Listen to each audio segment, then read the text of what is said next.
오늘은 요한복음 12장 1절부터 11절까지 말씀을 보도록 하겠습니다.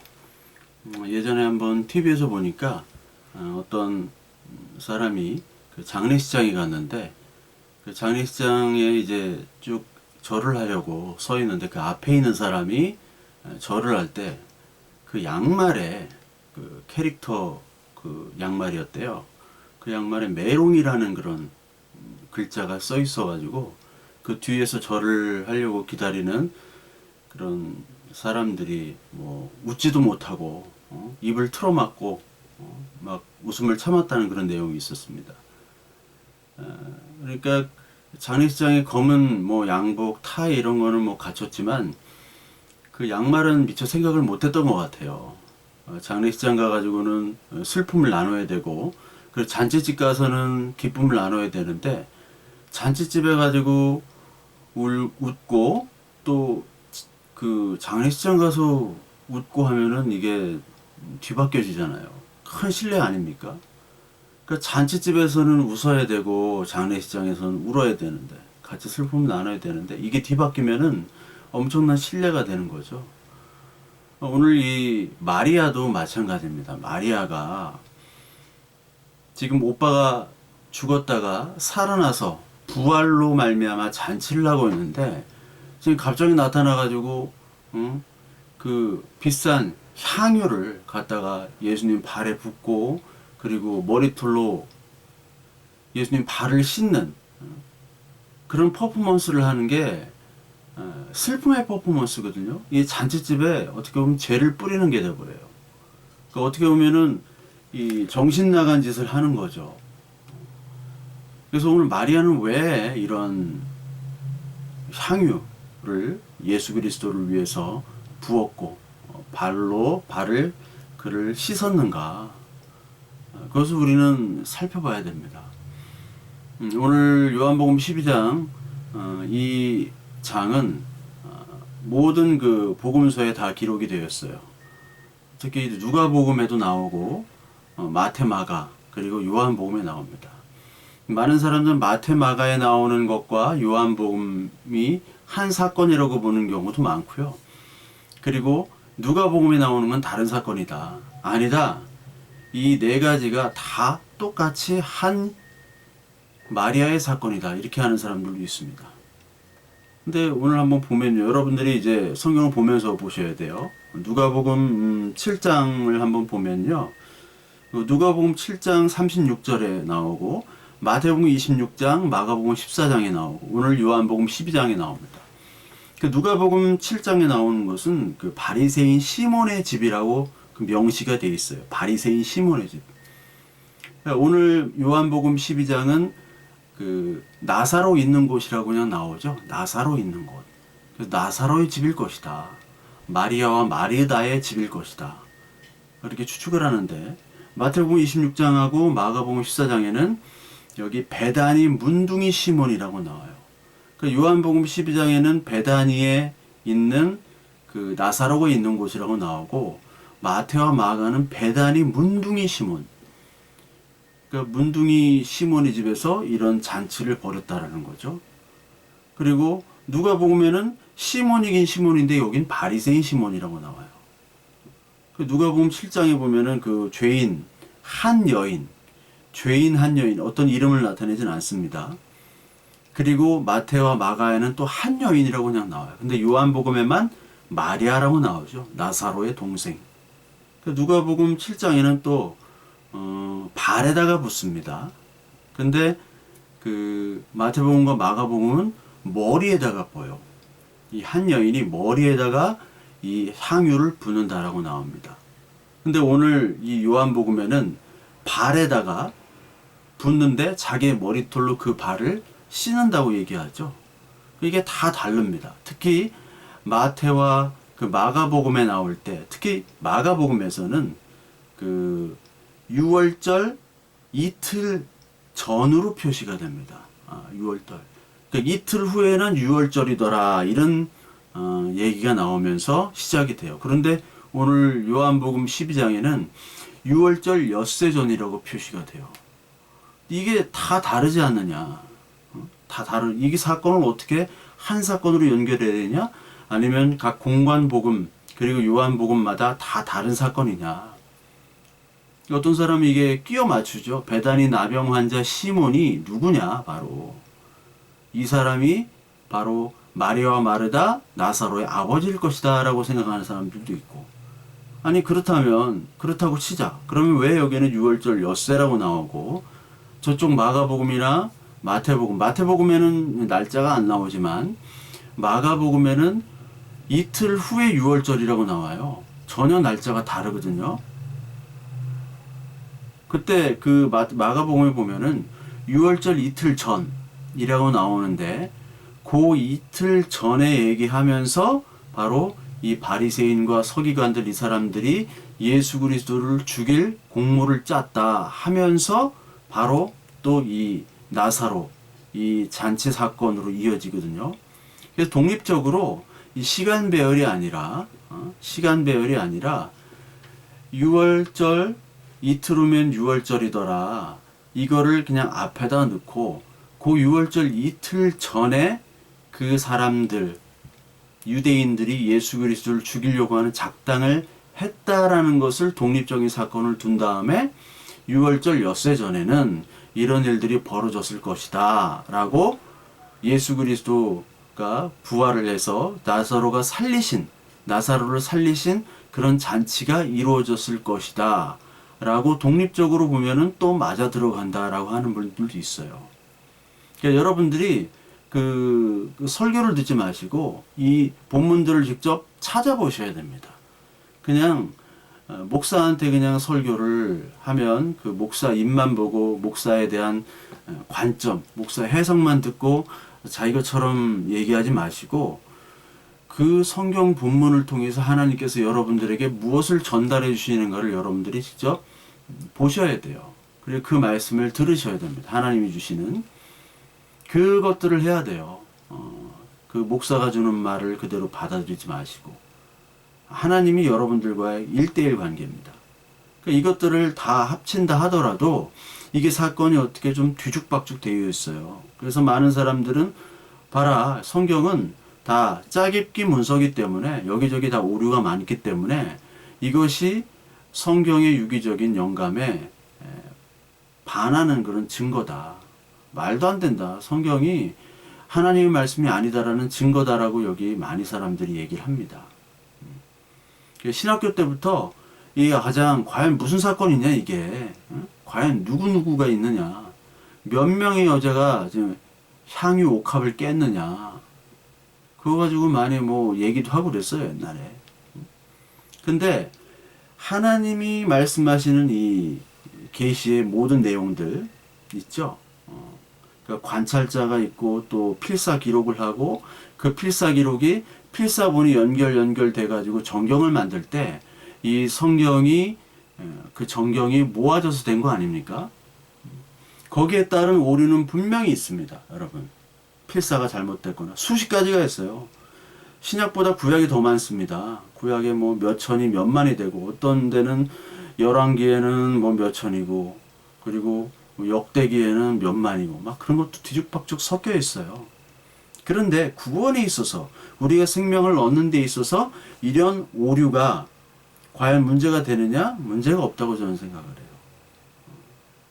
막 억지로 짜 맞출 수는 있지만 그렇게 짜 맞출 필요도 없습니다.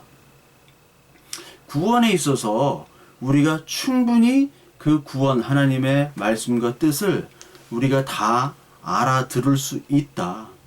그래서 구원에 있어서는 오류가 없다라는 것이 바로 유기적 영감이에요. 문서로서는 오류가 많죠. 근데 이런 것들을 꼭 끄집어내 가지고 따지면서 봐봐. 성경은 하나님의 말씀이 아니야. 그렇게 얘기하는 신학자들이 너무나 많고요. 목사 타이틀은 있으면서 그런 거에 대해서 딴지 거는 사람이 너무나 많습니다. 평생을 그 성경을 비판하는데 그 인생을 에너지를 다 쓰는 거예요. 그런 것만 찾아가지고 창조, 부활, 뭐 오병이어 여러 가지 말도 안 되는 사건들이 있죠. 우리가 그리스도를 알지 못하는 불신자일 때는 이거 애들 장난도 아니고 이게 뭐 하는 짓이냐 이런 말도 안 되는 이야기들을 믿는다 이런 것 자체가 성경이냐 이렇게 이야기를 할 수가 있습니다. 그런데 하나님께서 우리에게 찾아오셔서 우리를 자녀로 삼아 주시면 우리의 차원이 아니라 하나님의 차원에서 모든 것들을 알도록 그냥 고백하도록 말도 안 되는 것들을 고백하도록 하는 것이 바로 우리에게 믿음을 주시는 것이고 그것이 바로 성령 세례인 것입니다. 그러니까 성령 세례와 믿음을 우리에게 그렇게 주시는 거예요. 우리의 차원이 아니라 하나님의 차원에서 모든 것들을 알고 믿고 깨닫도록. 저도 예전에 이런 것들 고백을 못했죠. 이게 무슨 말이 안 되는 얘기를 그렇게 하고 있느냐. 근데 그리스도를 알게 되는 그 은혜를 성령 세례를 입은 다음에는 이것들을 고백한다는 거예요. 그것이 가장 큰 은혜입니다. 그것이 가장 큰 축복이에요.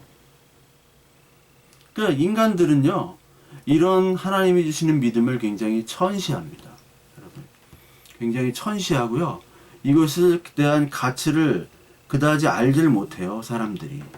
이것 대한 중심보다는 어떻게 보면 눈에 적은 보이는 가시적인, 그 외형적인 신기한 일들, 그리고 어떤 우리가 보는 신유, 방언, 환상 이런 것들이 하나님의 일, 믿음의 일로 착각할 경우들이 너무나 많습니다. 근데 이러한 일들은 사실 마귀들이 전공이에요. 마귀들. 그러니까 말씀을 제대로 알고 말씀을 깨닫고 그 말씀을 믿고 그 말씀을 순종하게 하는 것은 마귀가 할 수 없습니다. 마귀가 불가능한 일이에요. 마귀는 그 애굽 술사들이 비슷한 흉내를 냈잖아요. 하나님의 열재앙 중에 몇 가지 흉내를 냈습니다.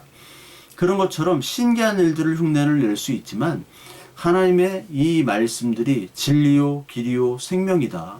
그리고 이것들을 순종하게 하는 하나님의 역사를 마귀는 흉내를 낼 수는 없어요. 오늘 죽은 나사로의 부활 잔치를 해야 됩니다. 잔치가 열렸어요. 잔치. 혼인잔치도 있고 오늘 그 부활잔치도 있죠. 근데 여기 마르다는 오늘 바쁘다고 얘기했어요. 2절에 보면 거기서 예수를 위해 잔치할새 마르다는 이를 보고 나사로는 예수와 함께 앉은 자 중에 있더라. 그러니까 나사로는 예수님과 함께 앉아있고 그 당시 뭐 장남이고 남자니까 예수님이랑 같이 얘기를 해야 되고 그 당시 여자는 일만 해야 되잖아요. 그러니까 마르다는 열심히 잔치 음식 뭐 만들고 막 세팅하고 서빙하고 막 그랬을 겁니다. 근데 그때 마리아는 일 안 하고 딴짓하는 거예요. 일 안 하고 뭐를 하느냐? 향유를 그 옥합을 깨다가 그렇게 퍼포먼스를 하는 겁니다. 그럼 누가복음 10장 38절에 보면 마리아가 말씀을 듣죠. 마리아는 말씀을 듣고 마르다는 일을 합니다. 그렇죠. 근데 마르다가 불평을 합니다. 동생이 아니 예수님이 방문했는데 도와주지 않는다 그거죠. 도와주지 않아요. 근데 예수님 뭐라고 얘기하면 마리아는 좋은 편을 택했다라고 얘기를 하십니다. 마리아는. 그러면서 마리아는 그 좋은 것을 빼앗기지 않을 것이다 라고 하나님이 말씀하세요. 우리 누가복음 10장 한번 볼까요? 누가복음 10장을 보면요. 그에게 마리아라는 동생이 있어 주의 발치에 앉아 그의 말씀을 듣더니 그러죠. 마르다는 준비하는 일이 많아 마음에 분주하여 예수께 나아가 이르되 주여 내 동생이 나 혼자 일하기는 것을 생각하지 아니하나이까 그를 명하사 나를 도와주라 하소서. 주께서 대답하여 이르시되 마르다야 내가 많은 일로 염려하고 근심하나 몇 가지만 하든지 혹은 한 가지만이라도 족하니라. 마리아는 이 좋은 편을 택하였으니 빼앗기지 아니하리라 하시니라. 뭐 많은 일을 해요. 아니 예수님이 오셨는데 뭘 먹을까, 뭘 준비해야 될까, 뭘 어떻게 대접해야 될까, 장은 뭐를 볼까 이런 것들로 막 고민을 합니다. 근데 마리아는 고민 안 하고 예수 그리스도 말씀을 들었대요. 예수님 말씀. 그러면서 마리아는 좋은 편을 택하지 않느냐, 빼앗기지 아니하리라. 한 가지만 하라고 그래요. 예수님이 한 가지만. 그 한 가지라는 것은 마리아가 하는 일이죠. 말씀을 듣는 일. 내가 왜 왔냐? 내가 너희 집에 왜 신방하냐? 말씀을 전하러 온 건데 그 말씀을 들으러 오는 거지. 내가 뭐 밥이 없어가지고 밥 먹으러 온 것도 아니고 뭐 음료수 마시러 온 것도 아니니까 내 뜻, 내가 왜 여기 왔는지를 알고 모르면 묻고 그리고 행하라는 거예요. 예수 그리스도께서 하시는 그 말씀들을 깨닫고 모르면 물어야죠.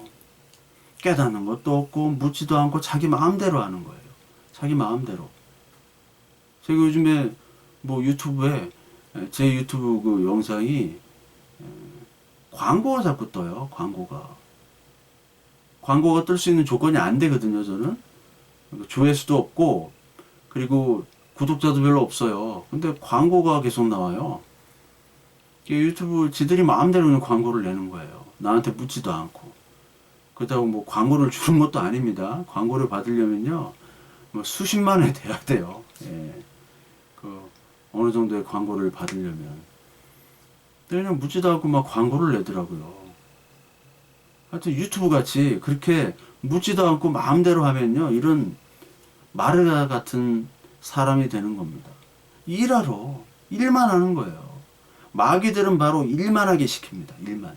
그냥 하나님의 말씀을 듣는 것처럼 하면서 자꾸 일만 하게 해요. 교회 가서 무슨 봉사만 하고요. 뭐 조기 축구회나 하고 뭐 여전도에 해가지고 뭐 물건이나 팔고 그게 교회 일인 줄 알아요. 그게 하나님의 말씀 하나도 없어. 거기 신방 가면요 하나님의 말씀을 듣는 거지.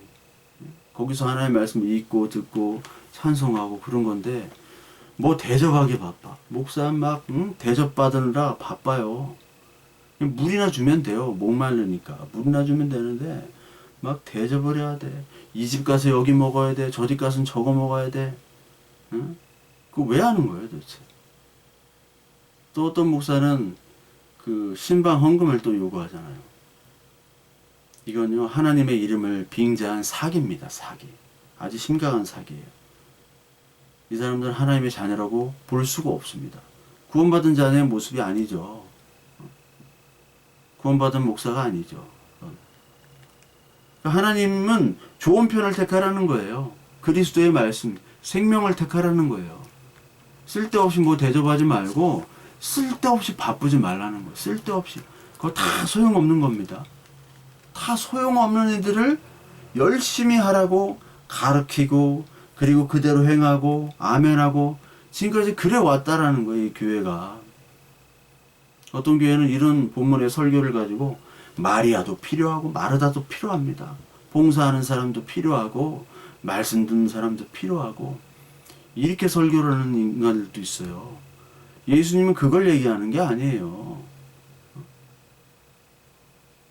말씀이나 떡이나 선택하라는 거예요. 말씀도 떡도 이게 아니라 하나님 말씀을 들으라는 겁니다. 내가 대접받으러 간 거 아니잖아. 야 마리아 네가 하는 게 옳고 마르다 너는 나한테 대접할 필요 없어. 하나님은요 모든 게 충분하신 분이에요. 재벌한테 우리가 내가 열심히 벌어가지고 1억 드릴게요 하면 재벌이 좋아할까요? 한 1,000억 정도는 가져와야지 좋아하죠. 아무 좋아하지 않아요 예수님께서는. 근데 뭘 대접하겠다고. 예수님이 이 땅에 오신 이유가 뭐냐? 우리에게 말씀을 대접하러 오신 거고 언약을 대접하러 오신 거고 그리스도의 피를 대접하러 오신 분입니다. 대접받기 위해서 온 것이 아니라 대접하러 왔다고 얘기하셨죠. 마가복음 10장 45절에 나는 대접받으러 온 것이 아니라 너희를 대접하러 왔다. 나를 대속물로 주려 대속물로 대접하러 왔다. 그러니까 대접하는 것이 아니라 대접을 받으라. 내가 대접받으러 왔으니까 네가 대접하지 말라는 거예요. 왜 마르다 막 분주하게 이렇게 떠다니면서 불평불만하느냐. 동생은요 내가 일하는데 도와주지도 않아요. 예수님이 한번 말해주세요. 야 마리아가 옳은 거야. 너는 틀린 거야. 왜 그렇게 시키지도 않은 일을 해? 하나님이 시키지도 않은 일들을 그렇게 열심히 해요. 이 교인들이. 또 목사들이 그렇게 가짜로 가르쳐요. 왜 이렇게 가르치느냐?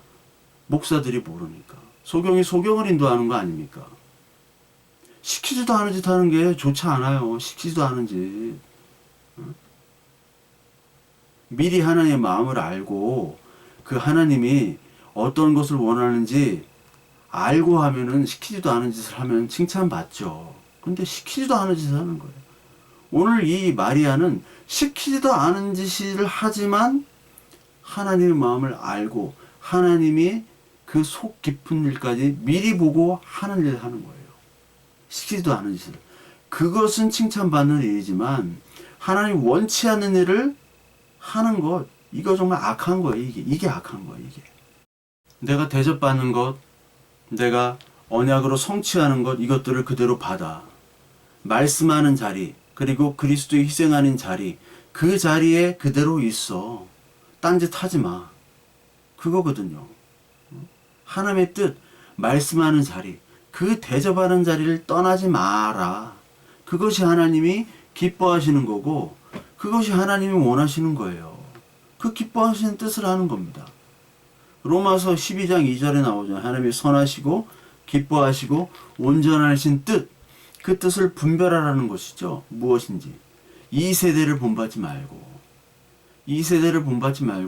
하나님이 기뻐하시고 원하시고 그 온전하신 뜻을 분별하는 일. 그래서 마음을 새롭게 하라는 겁니다. 성령의 할례는, 그 성령의 세례는 우리의 육신의 껍데기를 잘라버림으로 말미암아 이 세상이 판단하고 이 세상이 알아주는 기준이 아니에요. 하나님이 원하시는 뜻을 하도록 하는 게 만드는 겁니다.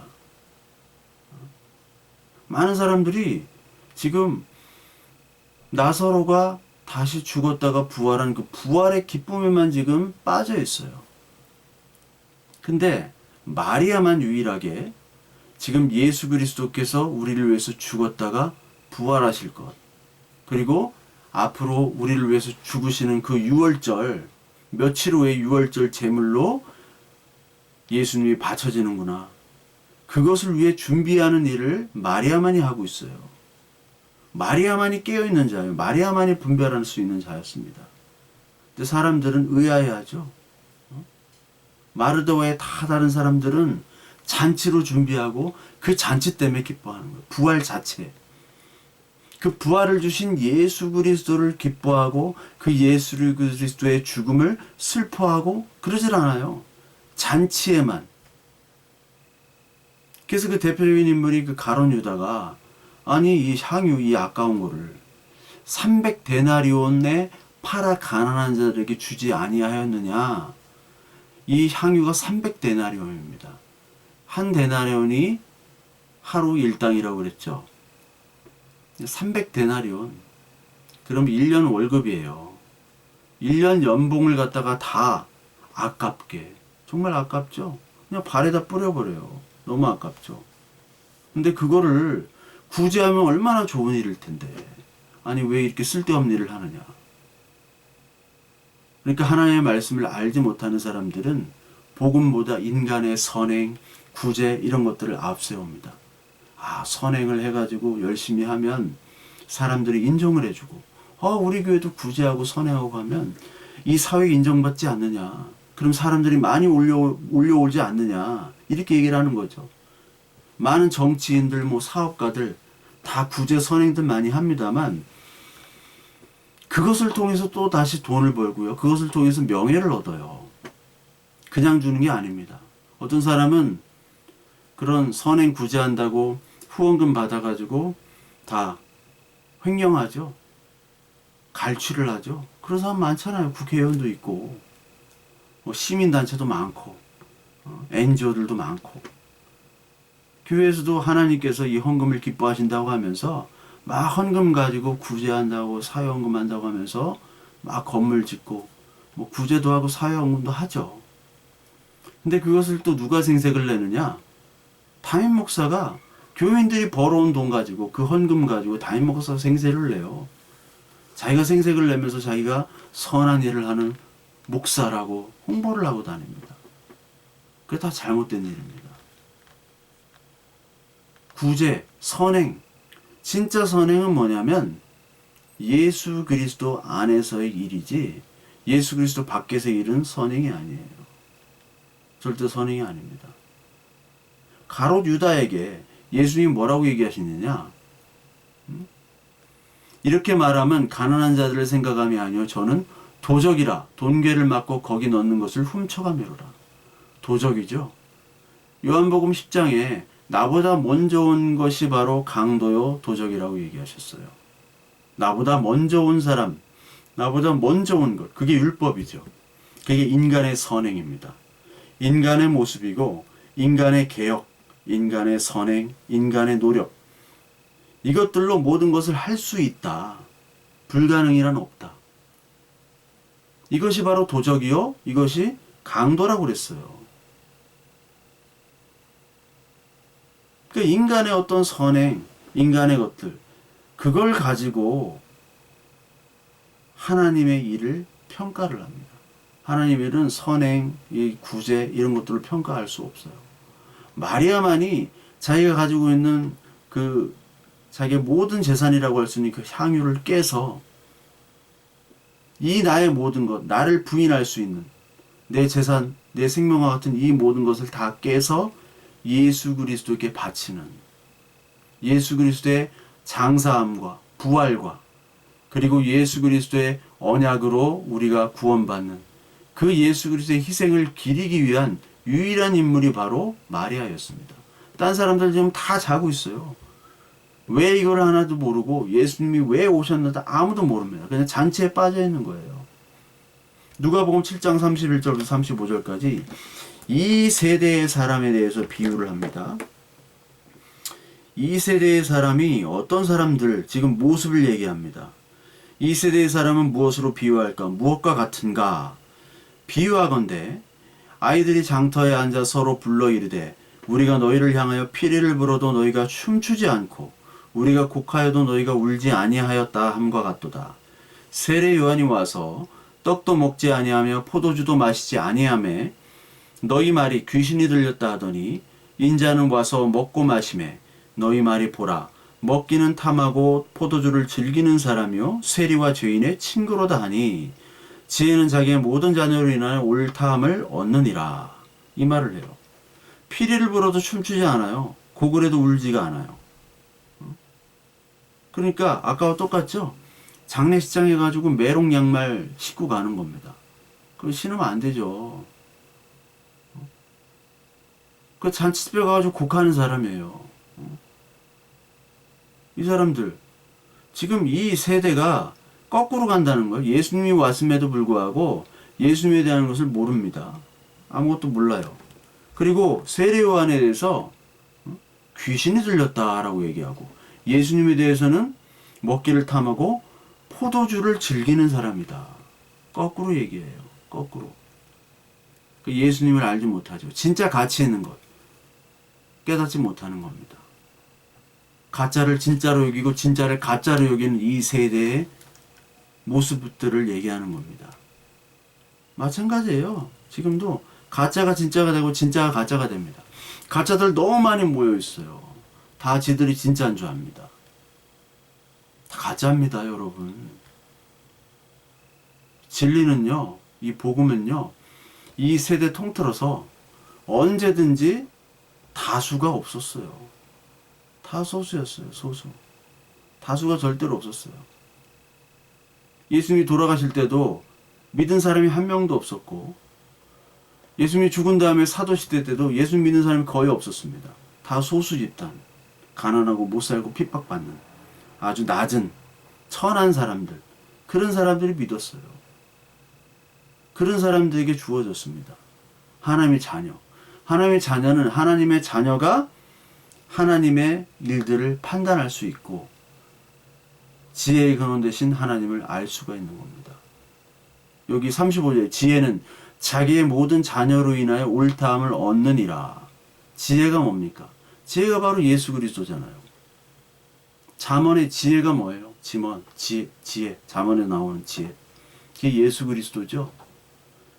그 메시아만이 지혜고 지혜는 누구를 통해서 옳다? 함을 얻느냐? 예수 그리스도를 믿는 자녀들을 통해서만 옳게 되는 거예요. 그러니까 예수님이 하는 모든 행동들은 예수 그리스도를 믿는 자녀들이 볼 때는 옳은 거예요. 예수 그리스도 믿는 자녀들의 오늘 이 마리아와 같은 행동은 믿지 않은 자들이 볼 때는 미친 짓이고 어리석은 짓이에요. 가룟 유다가 볼 때는. 그러나 하나님이 볼 때는 이것은 옳은 의로운 행동입니다. 그 말을 하는 거예요. 마태복음 16장 2장 2절 4절부터 보면 날씨는 분별할 줄 알면서 시대의 표적을 분별하지 못하느냐. 이 악하고 음란한 세대야. 표적을 구하나 요나의 표적밖에는 없느니라. 날씨는 분별할 줄 알죠. 이 하늘을 쳐다보니까 내일 비가 오겠다. 아니면 내일 맑겠다. 그런 건 기가 막히게 알아요. 근데 이 시대 예수 그리스도의 표적은 알지는 못하죠. 악하고 음란하기 때문에. 눈에 보이는 것, 그리고 눈에 보이고 나한테 유익이 되는 것만 원하는 이런 악하고 음란한 자들. 그런 자들에겐 이 예수 그리스도 표적이 보이질 않아요. 내가 더 이상 너희들에게 이적을 행하지 않겠다. 이적은 할 만큼 했으니까. 할수록 더 크게 요구하는 이 악하고 음란한 세대들이요. 내가 언약의 표적, 죽음의 표적, 그 부활의 표적만을 보이겠다. 요나의 표적만을 보이겠다는 거예요. 오늘 나사로가 죽어서 부활한 이 잔치, 여기에만 집중하는 인간들이 이 세상의 인간들이에요. 그리고 성경책만 끼고 다니면서 그냥 예배당 왔다 갔다 하지만 아무것도 모르는, 하나님을 알려고 하지 않고 알고 싶지도 않고 이런 사람들. 목사는 뭐 직장이고 교회도 직장이고 그냥 월급 받고 교회에서 인간관계하고 그걸로 그만인 신앙이 액세서리 같은 그런 사람들에게는 이 나사로의 부활잔치는 그냥 잔치예요. 먹을 거 먹고 막 마르다 열심히 일하고 세팅하고 음식한 거 막 열심히 먹고, 야 나사로 너 죽었다가 살아났는데 야 너 대단하다 야. 응? 예수님은 안중에도 없는 거예요. 예수 그리스도가 왜 일을 행하는지를 모르는 거예요. 나사로의 일을 통해서 예수님이 죽으심과 부활한 그 메시아로 오신다는 걸 알려주는 것을 나사로를 통해서 하시는 건데, 그 사건의 이면은 관심이 없고 죽었다가 사는 것만 아는 거예요. 그러니까 누가 부활했다, 누가 뭐 천국을 봤다 이런 데 막 귀를 듣고 이적이다, 할렐루야, 아멘. 누가 죽으려다가 하나님 음성을 들어가지고 사업했더니 성공했더라, 이런 것만 듣는 거예요. 그냥 나도 죽으려고 한번 해볼까? 그럼 하나님이 사업을 한번 크게 만들어 주실까? 이런 쓸데없는, 여기에만 집중한 사람들이 악하고 음란한 사람들입니다. 가룟 유다와 같은 반응들.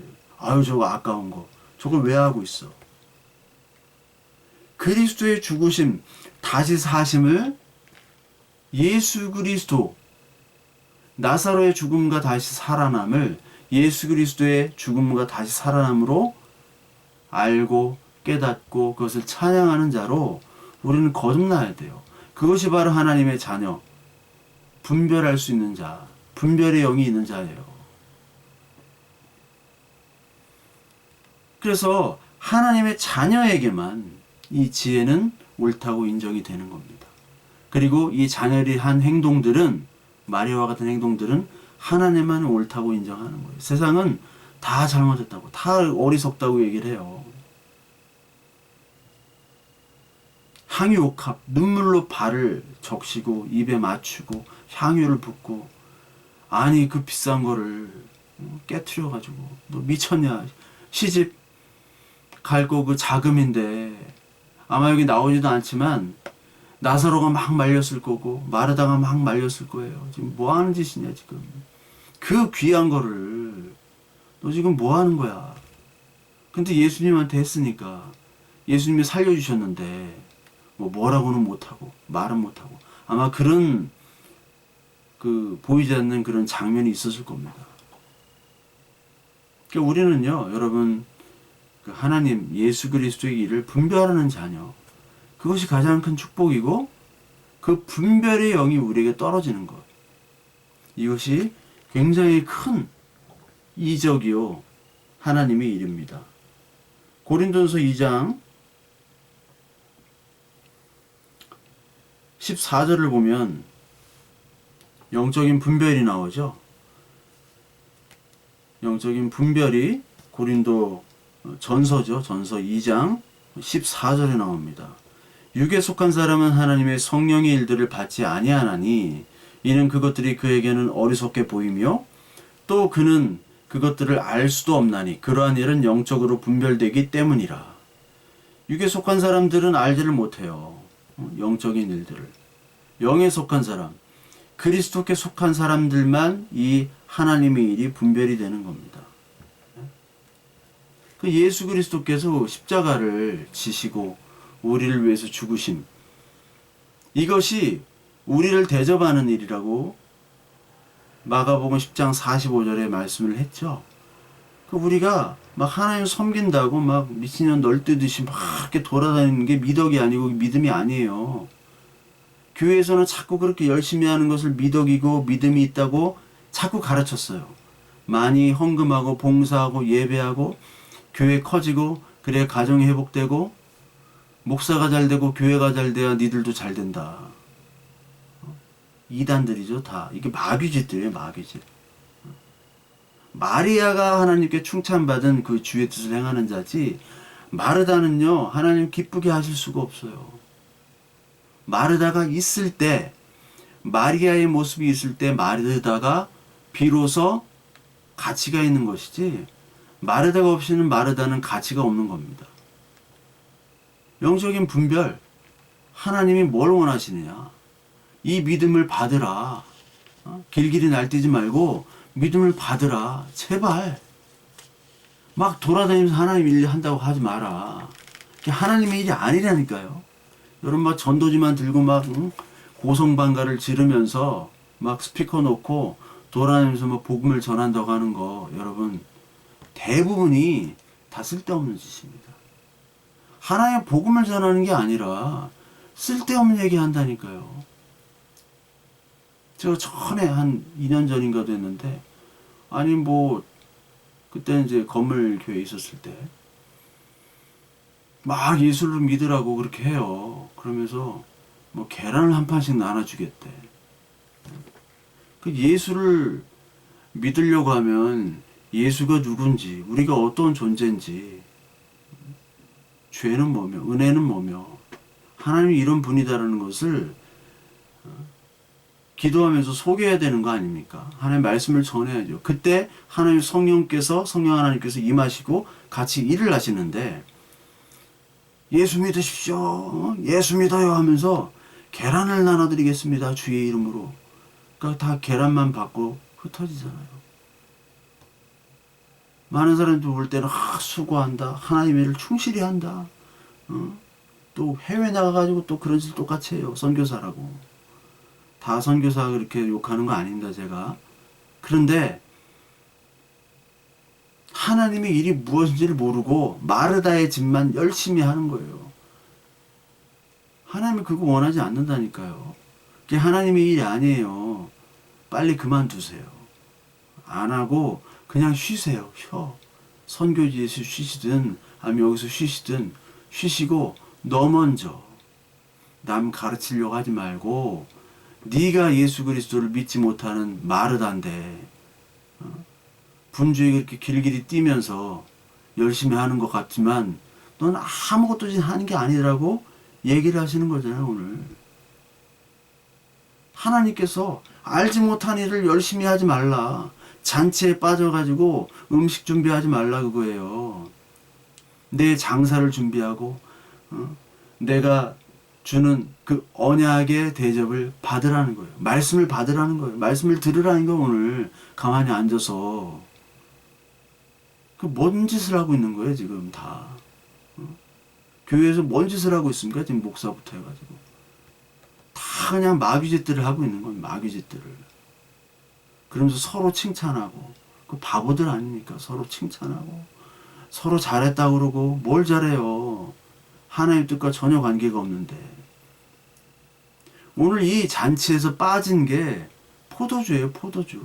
여러분 요한복음 2장에 가나 혼인잔치 때 포도주가 반드시 있어야 되는데 포도주가 떨어집니다. 잔치에서 포도주가 없다라는 것은 무례한 거예요. 준비 소홀하고 손님을 무시한 겁니다. 큰일이 난 거예요. 욕먹는 거예요. 근데 포도주를 예수께서 준비하시죠. 물을 포도주로 변화시킵니다. 율법을 복음으로 만드셨어요. 오늘도 똑같이 12장에 잔치가 나옵니다. 이 잔치에 뭐가 없느냐? 그리스도의 죽으심의 포도주가 없어요. 그리스도의 죽으심의 준비에 대한 포도주가 없어요. 그리스도의 언약에 대한 포도주가 없고 많은 사람들이 그 언약을 받으려고 하는 준비가 되어 있지 않아요. 혼인잔치에 오려면 예복이 있어야 되는데 예복이 준비가 안 됐어요. 다. 그때 유일하게 준비가 된 마리아만 자기의 것들을 다 벗겨내서 다 털어내서 향유를 붓는 겁니다. 이 향유가 그 유자가 기름 유자예요. 기름 짠 거예요. 성경에 보면 유향, 몰약 이런 게 있죠. 유향 거꾸로 하면 향유죠. 유약은 그 특히 지금 우만 같은 데서 많이 나는데 그 나무에다 상처를 해가지고 송진 같은 게 나오는 겁니다. 그것을 해가지고 이제 유향을 하는 거고 향유는 기름으로 짠 거예요. 기름, 식물의 기름. 그 향수죠. 샤넬 넘버 5 같은 거. 그걸 해가지고 기름을 붓는 거예요. 지금 예수님의. 마가복음과 마태복음에는 머리에다가 붓는다고 했죠. 머리에다가. 그 머리에다가 기름을 붓는 게 왕, 제사장, 선지자들만이 머리에 기름 부어가지고 임명을 하죠. 예수님은 삼중직으로 오셨잖아요. 왕과 선지자와 제사장. 왕임의 동심에, 왕임에도 그분이 제사장임에도 선지자임에도 그가 동시에 바로 제물이 되신 분. 그게 바로 예수님이죠. 그 자녀인 이 교회도 성령의 기름을 부은 자들이잖아요. 삼중직. 너희는 왕같은 제사장이다. 선지자다. 베드로전서 2장 9절의 말씀처럼. 우리도 똑같이 하나님의 성령의 기름을 부은 자예요. 근데 제물이 돼가지고 하나님께서 이 기름 부음 받은 자가 기름 부음 받은 자가 메시아잖아요. 메시아 뜻이. 그리스도. 기름 부음 받은 왕과 선지자와 제사장. 근데 기름 부음 받아가지고 죽으러 온 제사장과 왕과 선지자인데 이들은 기름 부어가지고 진짜 이 땅의 왕, 로마를 물리치는 왕으로 섬기려고 했으니 얼마나 동상이몽 아닙니까? 동상이몽. 하나님께서 우리에게 성령의 기름을 부어주셔서 우리에게 기쁨과 자유를 우리에게 주신 겁니다. 복음을 주신 거예요. 자기를 쥐어짜가지고 자기를 죽이심으로 말미암아. 내가 죽은 다음에 성령이 오신다 그거죠. 내가 가야지 성령이 온다. 성령의 기름 아닙니까? 기름 배웠잖아요. 기름. 스가랴에서 나오고 기름이잖아요. 등불 기름. 그 기름이 우리 교회에 떨어지는 겁니다. 그래서 누가복음 4장에 이 이사야서에 나오는 이사야서 61장 1절부터 3절까지 나오는 거에 대해서 누가복음 4장에 대해서 얘기를 하잖아요. 우리 누가복음 4장 있지만 저기를 볼까요?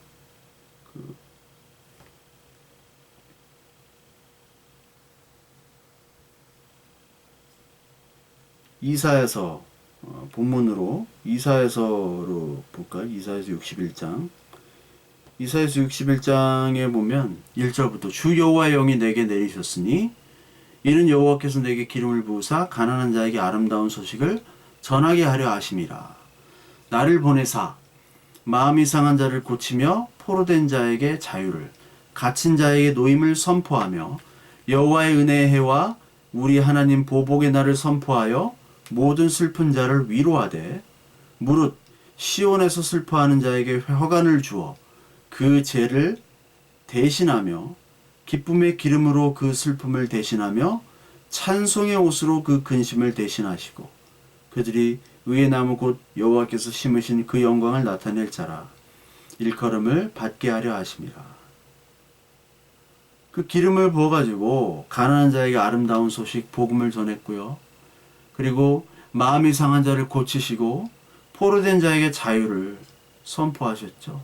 은혜의 해와 슬픈 자를 위로하고 보복의 날, 심판의 날을 선포하시며 기쁨의 기름, 찬송의 옷, 그리고 영광을 나타내는 이 성령의 은혜를 우리에게 주신 겁니다. 성령 하나님의 은혜. 그거를 이 마리아는 깨달은 거예요. 오늘 이 마리아는 사실은 슬픔이 더 많았어요. 그렇죠? 이 성령 예수 그리스도께서 주시는 자유와 기쁨, 이거는 좀 모자랐어요. 우리가 더 큰 축복이 있다는 것은 이 죽음뿐만 아니라 부활의 기쁨, 자유와 그리고 모든 죄에서의 해방, 다시 삶, 부활, 이것들을 하나님의 계시로 성령 하나님의 은혜로 이 말씀이 조명되어 완벽히 아는 거잖아요. 이것이 가장 큰 축복이에요. 그러니까 최고로 복받은 자들이 오늘 이 시대의 그리스도인들입니다. 이 당시에 예수님을 따르는, 예수님을 직접 봤던 사람들이 복받은 게 아니에요. 이 사람들은 따랐지만 예수님을 배반하고 예수님이 하신 말들을 알지를 못했어요. 근데 누구만 알았느냐? 마리아만 알았죠. 근데 마리아도 불충분한 거예요. 왜? 성령의 은혜를 아직까지 받지를 못했기 때문에. 우리는 이 성령의 시대, 성령 하나님의 시대를 살고 있기 때문에 하나님의 모든 이 뜻의 말씀들을 창세기부터 계시록까지 다 아는 축복받은 자입니다. 그러니까 예수 그리스도의 죽음이 나의 죽음이고 그리스도가 다시 부활함이 나의 부활함을 고백할 수 있는 자. 부활까지는 못 가요, 지금. 마리아는 겨우 지금 죽음을 아는데 딴 사람은 지금 잔치에 빠져 있고 먹고 마시나 지금, 그리고 일하느라 바빠요. 하나님이 예수 그리스도가 지금 왜 여기 고치셨는가를 알지를 못해, 이 바보들은. 근데 우리는 바보들인데도 하나님이 은혜로 그걸 다 알게 해주셨잖아요. 나의 것들을 다 부인하게 만드는 마음으로 말미암아. 그러니까 우리의 이 말씀을 깨달으면 이 마리아처럼 부인되어져야 돼. 이 나의 모든 것들, 이 300데나리오라는 가치가, 나의 가치가 다 떨어져 나가고 하나님의 은혜로 내가 살 수 있습니다라고 향유를 하나님께 드릴 수 있는 그런 자아 부인을 하나님께서 하도록 만드시는 겁니다. 빌립보서 3장에 나오죠. 바울이 이런 고백을 하잖아요. 여러분 뭐 너무나 잘 알듯이, 나도 육체를 신뢰할 만하며 신뢰할 것이 있는 줄 생각하면 나는 더욱 그러하리니, 나는 8일 만에 할례를 받고 이스라엘 족속이요 베냐민 지파요 히브리인 중에 히브리인요 율법으로는 바리새인요 열심으로는 교회를 박해하고 율법에 이르는 흠이 없는 자니라. 그러나 무엇이든지 내게 유익하던 것을 내가 그리스도를 위하여 다 해로 여길 뿐더러 또한 모든 것을 해로 여김은 내 주 그리스도 예수를 아는 지식이 가장 고상하기 때문이라. 내가 그를 위해 모든 것을 잃어버리고 배설물로 여김은 그리스도를 얻고 그 안에 발견되려 함이니, 내가 가진 의는 율법에서 난 것이 아니요 오직 그리스도를 믿음으로 말미암은 것이니 곧 믿음으로 하나님께로부터 난 의라. 이 고백을 하게끔 하나님께서 만드시는 겁니다. 그러니까 그리스도께서 나를 부인케 만드시고, 그리고 예수 그리스도의 죽으심, 그 대접을 받도록 하게 하시며, 예수 그리스도의 죽으심에서 다시 사심, 그 부활하심을 나의 죽음과 부활로 연결시켜 주시는 이 말씀을 통해서 그렇게 고백하도록 우리를 만드시는 거예요. 그 과정들이 바로 우리의 인생입니다. 그러니까 우리 인생을 배울 것은 그거예요. 그냥 그거 배우고 가는 겁니다. 내가 얼마를 벌었느니, 뭐 무슨 직업을 가졌느니, 나이 60만 넘어가면요 이제 그런 것들이 다 평준화 되잖아요. 70 넘어가면 이제 자랑할 것도 없어요. 건강하고 좀 마음 편한 놈이 최고야. 놈이라고 해서 죄송합니다만 80 넘어가면 그냥 뭐 90 넘어가면은 방에서 누워있는 자나 산에 누워있는 자나 똑같다고 그러잖아요. 우리는 그 작은 소탐대실, 그거 하려고 하나님을 버리는 인간들. 하나님의 그 진리를 버리는 거예요. 그 조금 더 잘 살아보려고. 한 10년 더 잘 먹고 잘 살려고. 영원한 생이 있는데 얼마나 어리석어요. 하나님은 그걸 자꾸 깨려고 오시는 거예요. 예수 그리스도의 죽으심, 부활하심, 그거를 지금 나사로가 죽음에서 다시 사심으로 보여주고, 그리고 이 마리아 자기의 죽음으로 이 향유를 깬 겁니다. 향유를 깼다는 건 자기가 죽는 거예요. 여자로서의 모든 가치를 다 포기하는 겁니다. 그러면서 하나님을 찬양하도록 만드는 거예요. 네 죽음 나의 죽음이다. 나의 죽음이 너의 죽음이다. 그러나 슬픔만이 아니라 부활의 기쁨, 성령 하나님께서 주시는 은혜, 자유, 기쁨, 죄로부터의 해방, 이것들을 너에게 주겠다. 이것이 그리스도 안에서 하나로 다 엮여져야 됩니다. 창세기에서부터 계시록까지가 우리 인생에서 그리스도 하나로 다 엮이듯이, 그리스도라는 실로 우리의 인생 사건들의 어떤 구슬 같은 것들이 다 그리스도의 실로 엮여지는 저와 여러분들 되셔야 됩니다. 그럴 때 여러분, 우리가 아무리 어렵고 힘들고 좌절이 있더라도 그리스도를 붙잡고 갈 수가 있는 거예요. 그리스도밖에 힘이 없고요. 그것만이 위로입니다. 예수 그리스도만이 위로지 딴 것들은 위로가 될 수가 없어요. 우리 알고 있지만 그것들을 마음속, 우리 몸속 인생에서 뼈저리도록 하나님께 고백할 수 있도록 하나님은 우리가 가지고 있는 향유를 때론 버리도록 하시고요. 그리고 하나님 예수 그리스도만 고백할도록 하나님 우리를 만드실 겁니다. 거기에 우리가 지치지 말고, 우리가 좌절 낙망하지 말고, 아멘. 하나님, 주님이 나의 인생의 주인이고 나의 창조주, 구원자, 그리고 다시 오실 주님임을 내가 마음속 깊이 고백합니다. 오늘도 이 고백과 기도가 우리 인생에 넘치도록 우리 모든 성도님들이 이런 고백과 기도가 넘치는 그런 또 시간이 되길 간절히 바랍니다.